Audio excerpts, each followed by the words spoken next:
Second. All right, welcome back to Rebel Ants Radio. Kevin here at NFT NYC 2024, joined by Amyli That is of correct. MINTangible. Correct. Welcome. Thank you. And how has NFT NYC been treating you so far? It's been pretty fun. Yeah. It's been a good 3 days, lots of great conversation, lots of good use cases, and different people wanting to build different things, and of course, lots of great parties. And what was your hope of coming here? Who was your target audience that you were hoping to meet? Yeah, so we are MINTangible, and our goal is really to help anybody that's creating NFTs as sustainable digital assets. We really wanted to speak to them, understand their use cases, and help them make sure that they were structuring their NFTs to be reflective of what they wanted to achieve at a business level. Okay, so you're appealing mostly towards companies or projects that are creating NFTs, not necessarily just like an NFT holder. Well, yes. The service we have is based on that, but the benefits obviously Sure. will significantly benefit NFT holders. Yeah, it translates down Yes. to them. Yes, and in addition to NFT creators, of course, the platforms that mint NFTs, because we would want to be their digital rights and IP partner, Right. so we can help them provide, better integrity for their own users when they're creating NFTs. Good. And when I first started talking to you yesterday, you scared the pants off of me Oh, when you were no. like, what IP rights have you already come up with for your project? Like, well, we haven't thought about that too much yet. So why don't you repeat all those warnings and concerns you had that you expressed to me? I mean, I don't want to scare people because that's the last thing that we want to do. But we do realize that a lot of people, they put their valuable works onto NFTs, Yes. whether it be art or whether it be a music or a story or a character. A lot of work goes into that. That is intellectual property. Yeah. And when you create an NFT to represent that, and that's what the buyers see, most smart contracts today don't address what rights Right. that the owner gets in terms of what they can and can't do with all that intellectual property. And the more successful an NFT project gets, the more people associate with that IP and want to do things with it.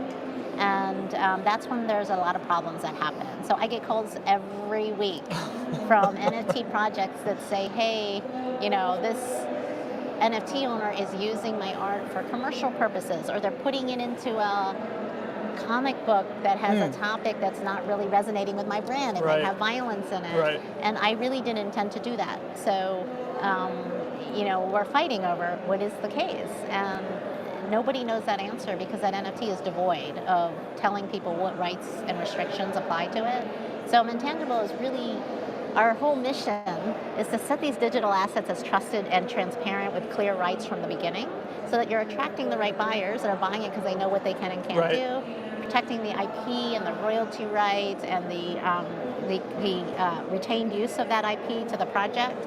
And most importantly, we're providing clarity to the industry, and we're actually creating real assets now because they have certified rights. And so now the owners benefit as well. And so like you said, the word devoid. So if I don't state what the IP rights are of something, what is the assumption? Or do I still have any protections as the NFT creator? You probably do, but it depends on, now it's all on implied license, implied rights. You might have said something in a Twitter, you might have had something up on your website, a member of your team might have said something. And so that could give rise to rights that you didn't intend. Or if you said absolutely nothing, you could take the position that there were no rights that were granted, but then you have the risk of fraud because you put something out there, you collected money. So while there are different legal principles that could be argued by different lawyers, depending on whether they're representing you or the other person who thinks they have other rights, no one wins in that scenario. So the better thing is, let's think about it. And every project should be having an IP strategy anyway, not just for protection, but for success. Because IP, the strategy on how you're using intellectual property in any NFT creator project, whether it be art, whether it be a gaming, whether it be music, whether it be community-based, that is what's going to make it successful. And those are really the elements of value as you're building this. So I think it's really important to be thinking about it from a success and value perspective just as much as a protective and clarity perspective. So that clarity could actually be a selling point for an NFT because somebody says, I know what I'm getting, or they can start to say, hey, I want to utilize those rights in a specific way to my advantage. For sure. So if you think about a digital artist, they get value by having scarce personal only. You don't touch that art. It is what it is, but you get value just like you would have a digital print. Yeah. And then on the other hand, you might have a CCO project where the whole business model is we want every single community member taking all of the IP, building upon it, creating stories, co-creating. That's a whole different business model, and there's a whole bunch of ones in between. And really the project and the creators should be thinking about what that is for their community. Also understanding it can change. Right? Maybe your community points you in a different direction or wants you to do different rights or develop IP, a different IP with certain different things. Great thing with MINTangible is you can actually, it's a whole IP management system, understanding that NFTs can have a really long life and can evolve and develop their own personalities and have different rights over time.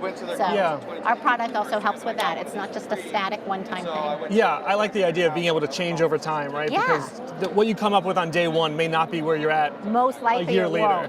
Yeah, and so it sounds like you come in at this time, you're coming in after there's an issue, right? You're saying people are calling you. Well, how do you get ahead of this? Yes. Well, MINTangible is not a law firm, and we don't do dispute resolution. Our whole goal is to get ahead of it by educating the public and getting the whole NFT community to stand up for having trusted, transparent, clear digital assets when they create their NFTs, and avoiding all of that, right? So when people already have issues, MINTangible can't necessarily help them in resolving that. But what we can do is we can, for projects that don't have issues but that didn't do this right, in some cases they can do a declaration and add that to NFTs after the fact, depending on the structure of their smart contract, and sort of get that clarity, get their IP matters in order now. And we've had collections that have done that because maybe they want to strike a deal with a toy company, for example. That toy company needs to see what clear rights they've given related to that IP before they're going to enter in a transaction. So another important thing beyond Web3 is you see a lot of these projects now that start to get traction in Web3 want to interact with the real world and with other media and licensing and IP companies. That you're going to have to pass what's called due diligence, and they're going to need to see what rights specifically have you been given to different people before they'll enter into a deal with you to know that the rights you're giving them are valid. So that's another benefit we have is by setting the infrastructure right from the beginning. The sky's the limit on the different collaborations you can do in the future. Don't limit yourself. So you may be limiting yourself if you don't take the right steps from the beginning. You will be limiting yourself. It might be able to be cleaned up. It's going to be expensive and painful. And so you are reducing that by getting it straight from the beginning, right? And the cool thing about using MINTangible is we are a blockchain company. All of it is immutable, verifiable. MINTangible issues a certification as to what has been declared. So we've got a lot of legal soundness built into our system based on the best practices in the world today regarding IP. A lot of it still needs to get resolved on the blockchain because it's new, but we're really dedicated solely to this area and trying to stay out in front of it to make sure that we have a healthy, sustainable industry. And could I just go to ChatGPT and say, give me a declaration of IP?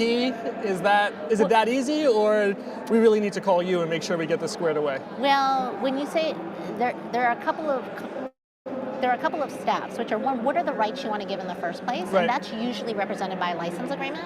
At MINTangible, we have a library of license templates for very common use cases like digital collectibles, commercial, music listen only, CCO.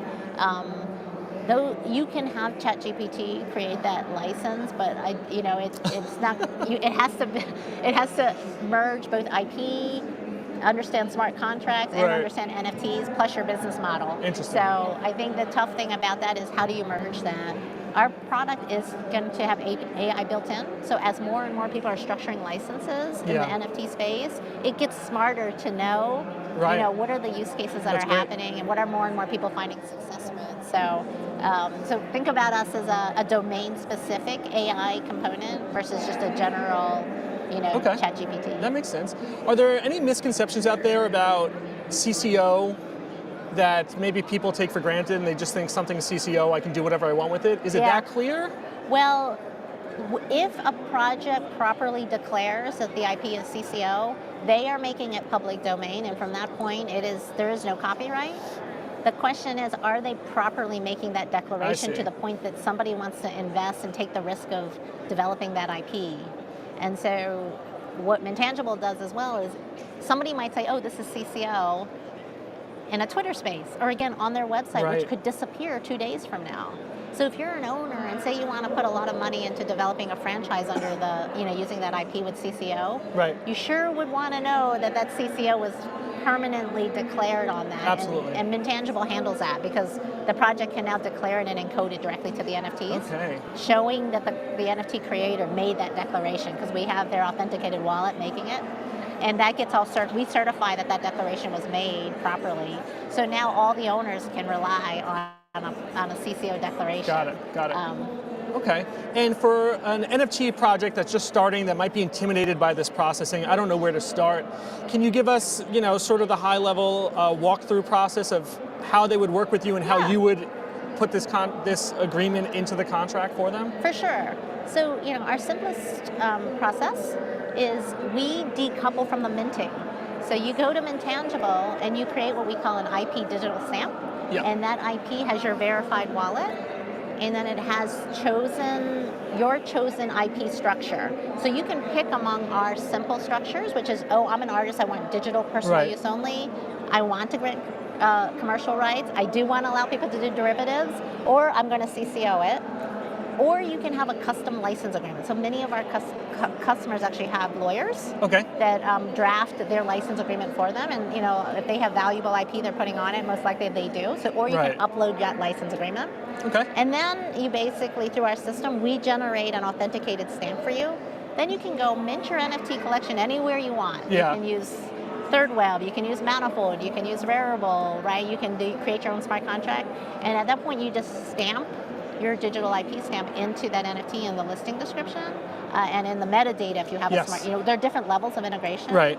And that's all you do. So we decouple from where you're creating it and you choose those rights. And then once those are minted, our technology listens and we see they've been minted. Yeah. We verify that smart contract with the stamp owner and then we certify that and encode those rights.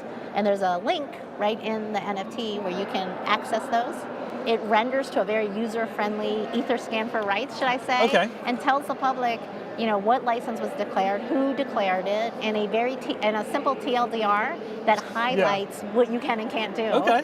Right? And so that's kind of what it is. It's quite simple. It's like 4 steps for an NFT creator to do this. And if they need help to determine what rights they want for their project, then we offer a IP strategy package to sort of help them do a discovery call with them to understand their project and map out what that IP structure will be for them. Got it. And in talking with one of your partners, they said that even a project that's already launched, you may be able to still put that stamp on there. How does that work? Yes. So it's the same process. Okay.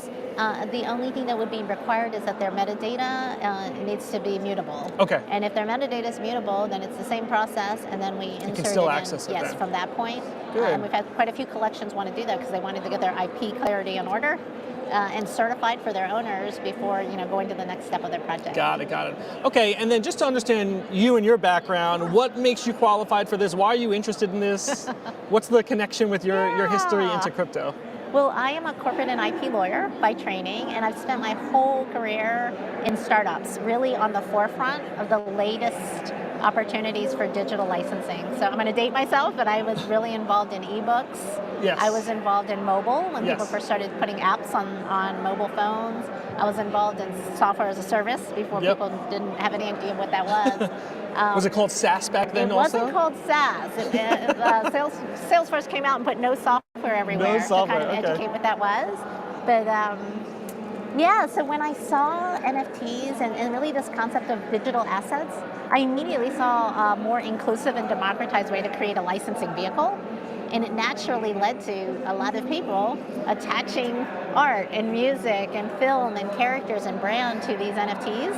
And when you looked at the smart contract, there was absolutely no IP or legal framework at all. So that's when I saw that, you got some chills?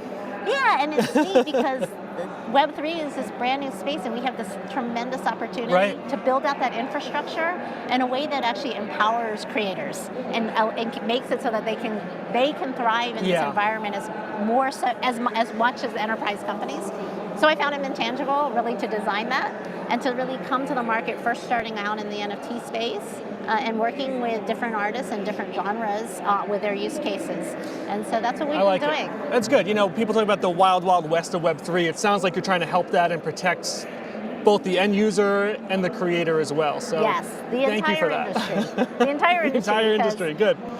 All right, so where can people find you or contact you if they're interested in learning more Yes. or pursuing IP rights for their contracts? Great. So our website is MINTangible.io, and on Twitter we're at MINTangible_IO. Okay. And then I'm Amyli McDaniel. You can always reach out to me on LinkedIn. Amazing. We will put all those links in the show notes. We've got a few people watching, so feel free to give a follow and explore your own IP needs with MINTangible. So thank you so much for your Appreciate it. time, and look forward to staying in touch.